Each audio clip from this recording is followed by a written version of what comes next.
You will know when to talk, you will know when to listen, you will know when to look, you will know when to look outside, you will know when to look within.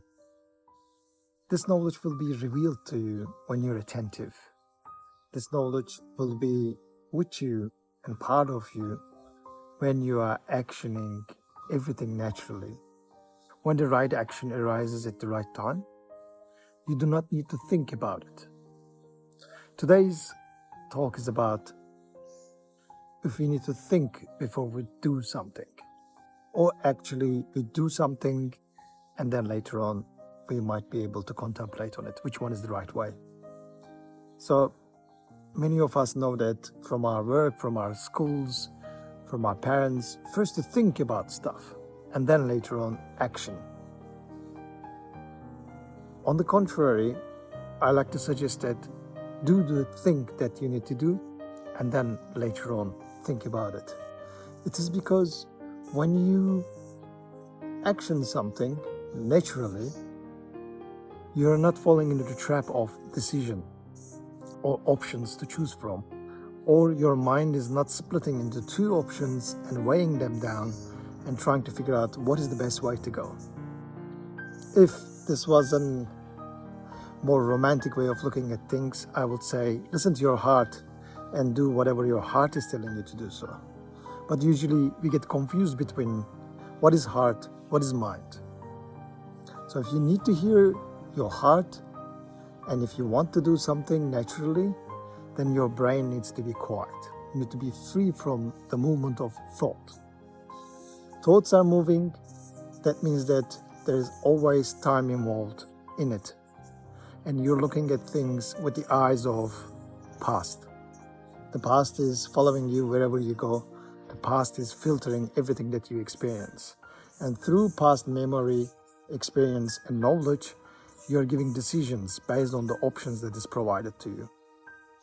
So, as an example, if you go out from the house and somehow people might say, oh, gut feeling, or your heart tells you, like, take an umbrella. And you're saying, you're looking at the sky and saying, no way, I looked at the weather forecast and it's going to be sunny today. In the middle of the commute, it just starts pouring rain and you're upset. You're saying that, why didn't I listen to it? Many times I felt it. Back in another country when I was going to work and I was on a bus and the bus was going through a ferry station and something within me told me, okay, jump off the bus, go and take the ferry to city because you're going to be late to work. I said, come on, impossible. Ferries are always slower. They're always delayed. Why would bus be late? And then probably 20 minutes later, bus got stuck due to an accident right in the middle of the road. And then we had to wait there probably 45 minutes good and I was late. Again, I said, why didn't I listen to it? So these are very simple examples, but many things are like this at life. And many decisions that you give, some of them, you don't even think about them. It just happens. As an example, marriages or being with someone or choosing a job. You just feel it is the right action to do so. You just feel it is the right thing to do so. It is because your heart knows, your brain knows. Your brain even knows it far before you recognize it. One day, again, I was doing yoga and suddenly I felt something in my brain. My brain gave a decision.